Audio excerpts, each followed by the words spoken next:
రేణు దేశాయ్ ఏ post పెట్టినా తన మానాన తాను ఉంటోన్నా కూడా పవన్ కళ్యాణ్ అభిమానులు మాత్రం ఆమెను కామెంట్లతో సూదులు గుచ్చినట్టుగా మాట్లాడుతూనే ఉంటారు.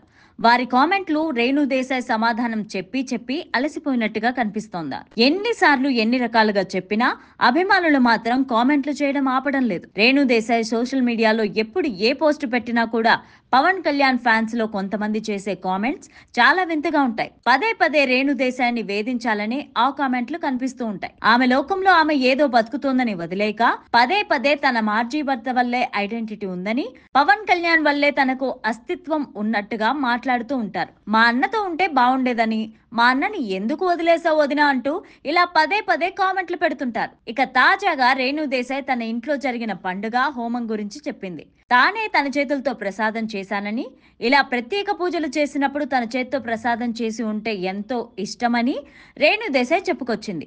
ఇలా తన గురించి ఏదో చెబుతూ వేసిన పోస్ట్ మీద పవన్ కళ్యాణ్ ఫ్యాన్స్ అసందర్భం అనవసరమైన కామెంట్స్ చేస్తూ వచ్చారు. వదిని గారు, మీరు కొన్ని ఇయర్స్ ఓపిక పట్టుంటే బాగుండేది. ఒక దేవుణ్ణి పెళ్లి చేసుకొని ఆయన అంతరంగం తెలియకుండా వెళ్ళిపోయారు. కానీ ఈ రోజున ఆయన విలువ మీకు తెలిసింది. ఏది ఏమైనా విధి అంతా డిసైడ్ చేస్తుంది. ఈ రోజు పిల్లలు అన్నయ్యతో ఉన్నారు చాలు వదిన, మేం మిమ్మల్ని మిస్ అవుతున్నాం వదిన అని ఒక ఫ్యాన్ కామెంట్ పెట్టినట్టుగా కనిపిస్తోంది. దానికి రేణు దేశాయ్ ఇలా రిప్లై ఇచ్చారు.